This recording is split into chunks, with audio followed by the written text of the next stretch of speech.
and welcome to Live in the Hive. It's Sunday night, it's 8 o'clock. I'm Michelle Eagleton, and you're watching the only online magazine show dedicated to theatre across Greater Manchester. Now, you might be new to the show, so welcome if you're a first timer. You might be watching on the I Love Manchester Facebook page, that iconic brand dedicated to community and culture across our fair city, or you might be watching on the Live in the Hive Facebook page. Welcome.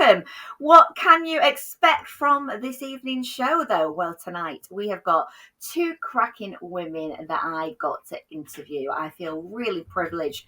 I got to meet Melissa Johns, who you can see there on the right. She's telling me a little bit about her brand new show. It sounds absolutely fantastic, and that is called Snatched, and it's coming to the Lowry very, very soon. And the lovely lady on the left, well, she is comedian and ventriloquist Nina Conti. I caught up with her earlier in the year to talk about her new show, The Dating Game. Unfortunately, it was postponed, and it's actually on right now at the Opera House, to find out what she had to say all about that. Now, if that wasn't enough for you this evening, we also have one of our regulars, of course. Greater Manchester Theatre News will be coming up later on in the show. And as you might have seen from our crawler underneath, we have a fantastic performance from the Cher Show. It's a behind the scenes look of that show, which excites me so much. And you'll even get a little bit of a song. So stay with us for the next half an hour. But let's kick off the show tonight with the wonderful actress Melissa Johns. You just saw her there. Now, she's been in Coronation Street as Imogen Pascoe. You'll also have seen her in Grantchester, and she's just finished starring in Henry V with Kit Harington, no less. Now, I was lucky enough to meet up with her earlier this week to find out about the world premiere of her show Snatched. So take a look, see what she had to say about it. Now, this is very exciting for us because the Lowry gets a world premiere with your show Snatched. How exciting is it for you to bring this to the stage, Melissa? It's so exciting, and it's taken so long. So I think the excitement's grown even more because we started having conversations about this in 2019. Myself and the director of Snatch, Lily Levin, we went to the Lowry with the seeds of an idea of something that we wanted to do, and the Lowry were just so supportive straight away. They wanted to support us in making the show, along with Arts Council, and it got hit by COVID twice, and so now, sort of almost 3 years later, we're finally bringing Snatched to the stage and to an audience, which is really, really exciting. And that, just shows how driven you were to tell this story, to share this story. And it is quite a personal one, isn't it? It's about you and your experience, right? Yeah, absolutely. So I always knew that there was a show I wanted to create on body image and female empowerment, and what it means to have what it's like to experience life with the bodies that we have. Obviously, for me, I was born without my right arm, my half of my right arm. So I experienced things very differently growing up. And when I was growing up, I really loathed my body. I hated it. I would cover it up. I would know how to sit and stand. I would go on dates and lads wouldn't notice. I would pretend that I was going to the toilet on dates when really I was asking the chef to go and cut my food up. I got myself into a lot of situations because I really hated the body that I was given, and I manipulated it so that everybody around me thought I had two arms, because nobody goes into a situation assuming someone's only got one arm. So I never gave them reason to believe any different. And that became really draining. I did that for so many years. I think I probably started hiding my arm and becoming really, really self-aware and hating my body probably from the age of like 12. And that went right the way up until I was 26, 27. And the reason why I needed to do something about it was because it was so draining. I was controlling every part of my body and how people saw it, and that becomes really, really draining. And so I always knew that there was a story to tell here. Little did I know that somebody in the world was going to help me along with that story when in 2018 my iPhone got hacked, and naked, explicit photos of me were released online. They were put onto sites to be accessed by everyone and anyone. The papers picked up on it, so you know, something that you could have only searched for if you knew about it, suddenly everybody did know about it because it was put in the papers, it was found by the papers. And so suddenly this body that I tried to hide away for so long, and that I'd absolutely didn't want to see anybody to see in any other way than how I'd want them to see it, suddenly that became public property. And those photos are still classed as public property. Actually, it's there for everyone to see. Melissa, I mean, I know this might be cathartic, I suppose, putting it out there, but at that time when that broke, how must you have felt? So the first few hours, when my agent first called me to say a UK newspaper has got hold of this, I was completely broken, because I just thought, oh my gosh, what are my family going to say? What's my 80-something-year-old nan going to say? I'm going to lose all my work. I've worked really hard to, craft the career that I've got, and I have an organisation that I co-founded and that I co-run. And I just honestly thought everything that I'd worked for would be gone. And then on top of that, I knew that I had to deal with some really horrendous, I was going to have to deal with horrendous comments and things that were going to be said about me. I'm from a very little town near the Welsh border, and everyone knows what, everyone's up to. It was a really horrible feeling that my privacy had been so disrespected. But what I knew I couldn't deal with on top of that, which was why I needed to do something about it. I was angry that my privacy had been disrespected, but what I couldn't deal with on top of that was body shaming and slut shaming. That was something that I thought, no, I can't deal with that on top of it. So after a few hours of kind of really doing some very, very, very ugly crying, very dramatic crying, I forced myself to go on one of the sites. And there were so many, and I just sort of went on the first one that I saw, just so that I could see, what photos, what had been written about me, what people were commenting. And when I saw the way that my body had been ripped apart and depicted as not only as a woman, but as a disabled woman, a woman with a body difference, something just absolutely kicked off inside me. And I was like, oh, this can't happen anymore. And I guess I'm a bit too mouthy to just sit down. There were two choices. I could have just gone, do you know what? I actually don't want to deal with this, and I would rather it just pass by. And I support any woman who has had this done to them, or anyone that's had this done to them that has chosen to do that, because I think actually that is a really strong option to be able to go, do you know what? I'm not going to talk about this. I don't want to talk about it. It's nobody's business. And I support anybody that makes that decision. And it was a decision I was very close to making. But there was also this other part of me that just thought, this is happening to so many people on so many levels. It's not just people in the public eye that this is happening to. This is happening to young people in schools. They're, I don't know, getting changed in dressing rooms, and people can take photos and then they can use it as revenge.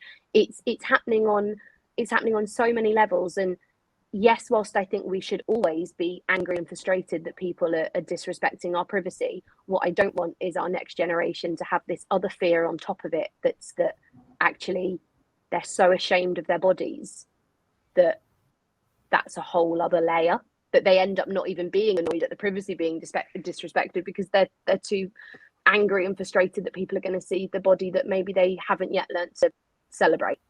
And I just thought, do you know what, if I have these feelings because I was born without my right hand and forearm, I know that everybody has this. Everyone has or has had a part of their body that they find hard to embrace and celebrate. That's universal. And when you know what that part of your body is, you do learn the tricks. You know what to wear, you know what not to wear, or you know what society has told you not to wear. You know how to sit, you know how to angle yourself in photos. We all become absolute masters of manipulation on our own bodies because we think that we have to manipulate them into a way that society will be okay with them, and that's draining, that's not freeing. And if anything then does, like something like this does happen to you, even when people just, I don't know, go on Facebook and put a photo up of you that you maybe didn't know, like that's happened to most of us. Someone's kind of gone, tagged you in, tagged you in, and you think, oh my gosh, I wasn't ready for that. And we weren't ready for it because actually we were just enjoying ourselves and we were in a moment of freedom, and we weren't manipulating ourselves to show the world the body that we wanted them to see. And that's really restricting. So when all of these things came together, I just thought, you know what, I know there's a story that needs to be told here. And on top of that, the day after I found out that my phone had got hacked, I got my smear test results, and I had precancerous cells of the highest form on my cervix. That was literally the next day that the letter came through the post. And the statistics that were coming out that week, because it weirdly was Cervical Cancer Awareness Week, was showing how many women specifically don't go for mammograms, smear tests. They miss them. They don't go for STI checks because they really don't want to show their bodies.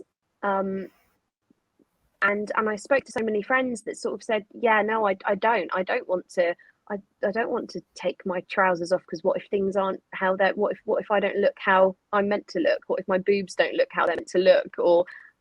And I just thought, my gosh, this body shaming has gone so far now that we're really harming ourselves and putting ourselves in danger. I think what you're doing is incredible on a strength level as well, to actually turn this around. But that message that you just said, I think it resonates with so many people. You know, things you've said there resonate with myself, and I know, you know, other people, younger people. So how good is it going to feel when you get to kind of take it to the audience at the Lowry, because it's coming soon? It is. It's coming really soon. It's less than a month, and I'm so glad that I only ever wanted to open this show at the Lowry. They've been the ones that have supported right from the start, and I think we had a sharing back in September where we had some kind of close, trusted people that came to see it, and the response was everything I'd hoped for. It's a bit of a roller coaster of a show. It's a real 90s noughties throwback. We've got a live musician, Imogen Helsley, who's an incredible musician, and she'll be doing a live soundtrack of songs from the 90s and the noughties, which is when that was my growing up stage. Yes. Yeah. So it's a 90s throwback, a bit of an emotional roller coaster. It's funny. I hope people find it funny. I'm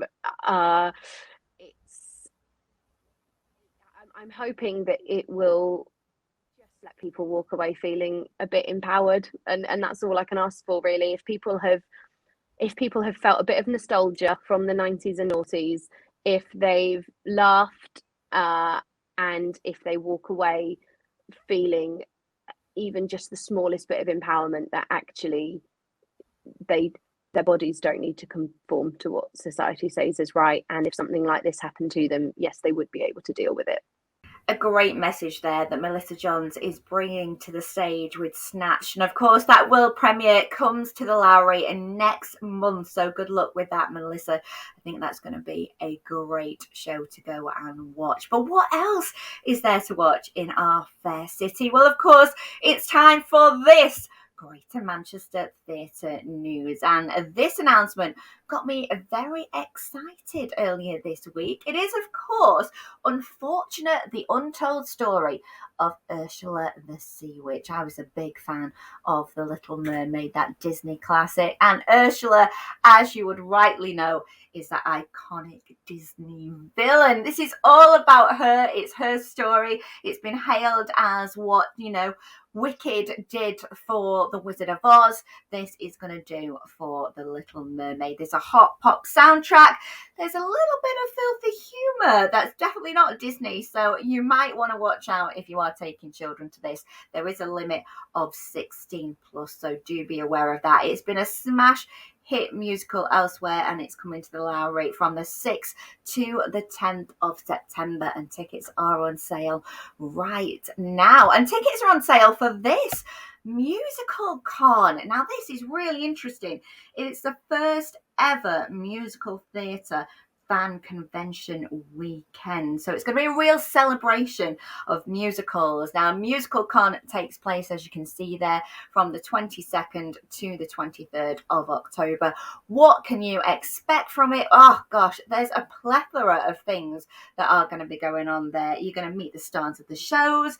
There's musical lip sync battles, there's sing-alongs, there's merch. Of course there's going to be merch, and I love this. There's loads of different areas that you can go to. You can go to stage door, get your autographs and photos with the stars, and backstage there's an area where you can do masterclasses with the artists. And friend of the show, Kerry Ellis, is going to be doing a bit of a sing-along workshop. How fantastic does that sound? So watch out for that. As I say, tickets are on sale, and now you just go to the musical.com website. And something we have to announce here on Live in the Hive is our brand new feature. You can see a little bit of teaser. St. Dunstan's AODS, Amateur Operatic Dramatic Society. I believe I got that right in the first go. St. Dunstan's is based in Moston, and they are doing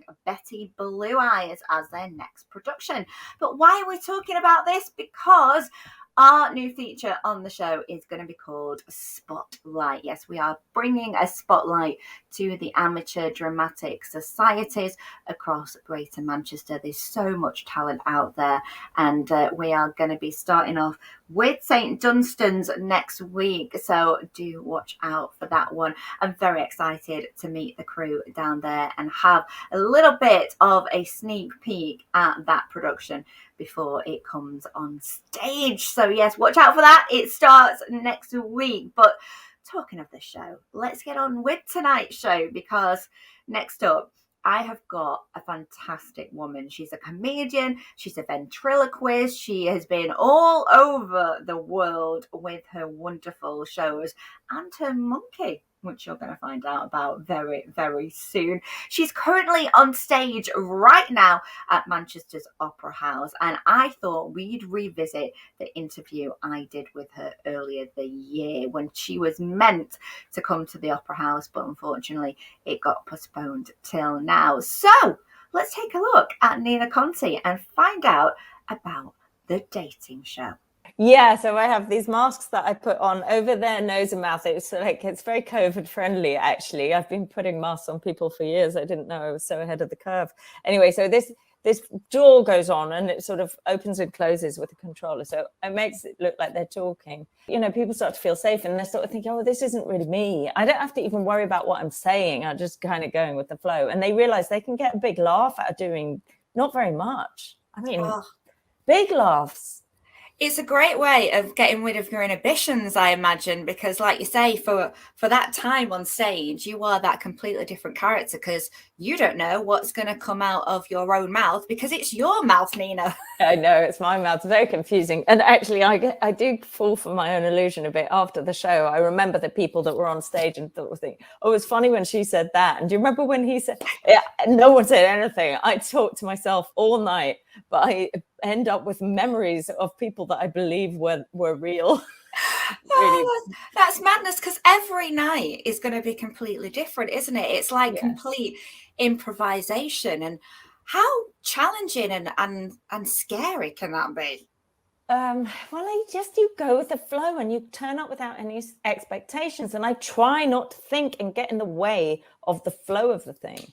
Last night there was a mother and daughter. This was in Southend. We had a mother and daughter, and they were both single, and they were picking out dates for each other. And the daughter picked out a guy for her mom, and vice versa.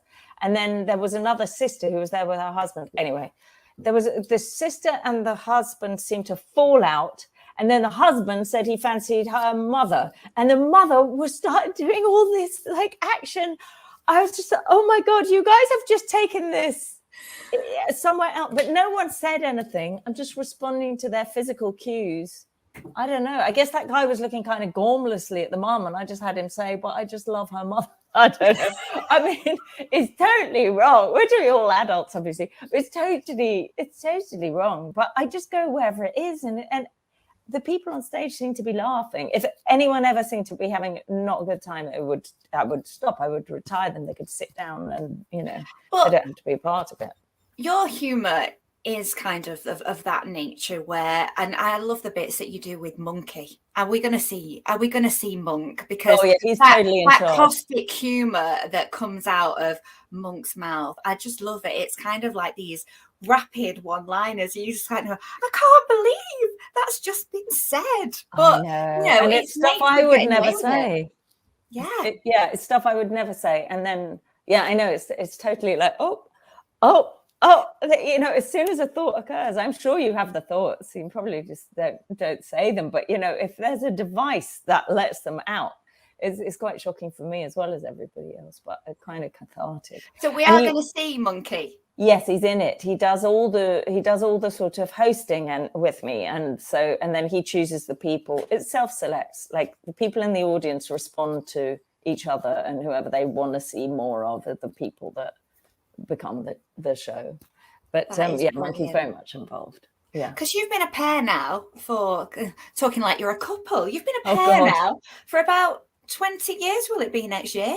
I know. I didn't think it would last that long, but I didn't realize that it gets deeper and bigger the more you do it, rather than like it's not like I could just get it done. I thought I'd do it for a summer, bit of ventriloquism. No one wants to make a life out of being a ventriloquist. And then I was like, there's more to this. I'll just keep going. And then the more I talk to the monkey, the more he's got to say. And it gets deeper with age and the history of the character and the relationship. It just sort of keeps going. Oh, that's brilliant, because you started off as an actress, didn't you? You were an actress in the early days, and then you kind of just fell into ventriloquism. And that's a hard word to say. I've been trying to practice it before this interview. Ventriloquism. I know, it's a weird one.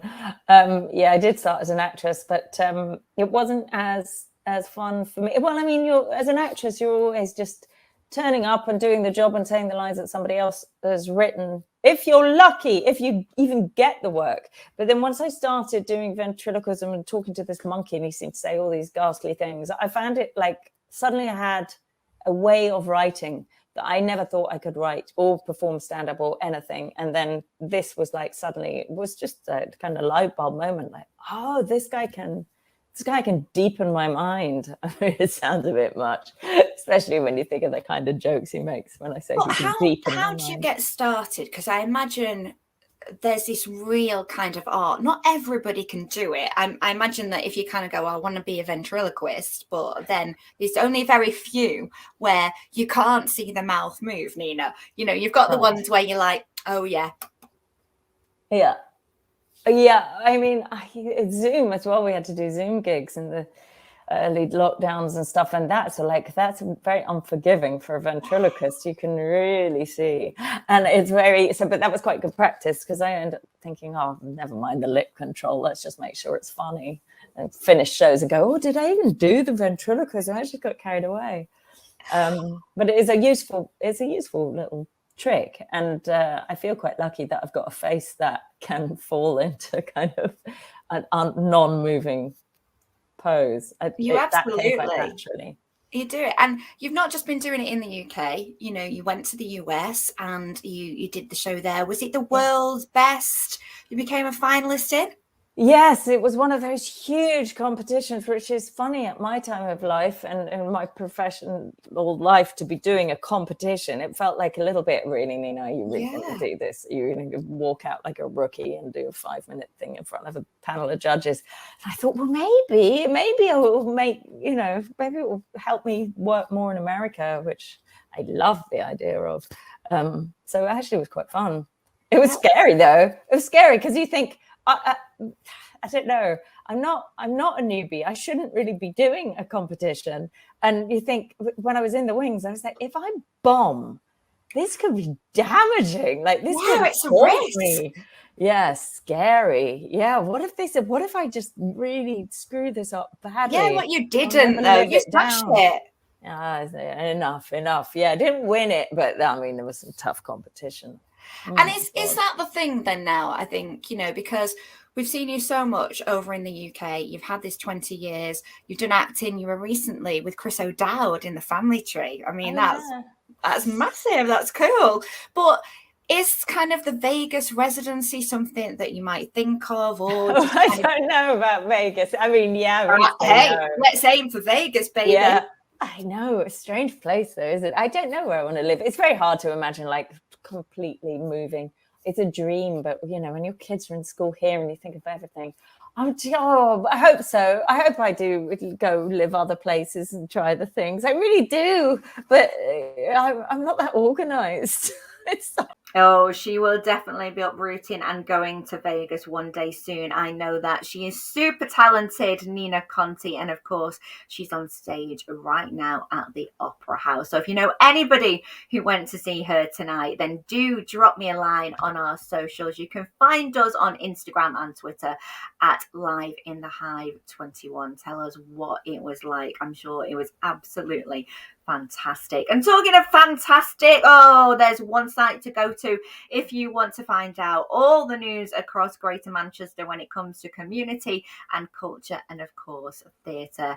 Hop over to the Isle of Manchester website. You definitely can't go wrong. And next week, you can join me on their Facebook page, and you can also join me on the Live in the Hive Facebook page. We've got a cracking show in store for you, including an interview with one of the ladies from the show we're about to take a look at, the Cher Show. I'm very giddy about this coming to Manchester. It's got not one but 3 shares. We'll be talking to one of them and next week on Live in the Hive. Until then, I'm going to leave you with a sneak peek behind the scenes of the show and also a little bit of turning back time. Enjoy. I'll see you next Sunday.